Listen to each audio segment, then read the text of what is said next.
cēlonis bija tāds, ka es nāku vispār no ļoti sliktas ģimenes. Ļoti sliktas ģimenes. Un esmu piedzīvojusi savā dzīvē tiešām šausmas, kuras nevienam nenovēlu.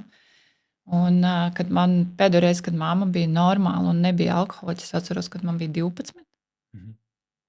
Un, kad man bija 14, viņi mūs pameta un atstāja patēva rokās. Un es aizgāju no mājām, kad man bija 16. Jo es nespēju izturēt to visu. Un kopš tiem 16 man visu dzīvi bija sapnis, ka es kādreiz izglābšu mammu. Es sakraušu pietiekami naudas labai sanatorijai. Es izdarīšu kaut ko, lai viņa nonāk labās rokās. Es viņu atradīšu. Es atkal sajutīšu to apskāvienu, sajutīšu to smaržu, kur es atceros vēl šodien. Un ka man izdosies viņu izglābt. Jo es zinu, kāda mamma var būt. Es atceros to labo.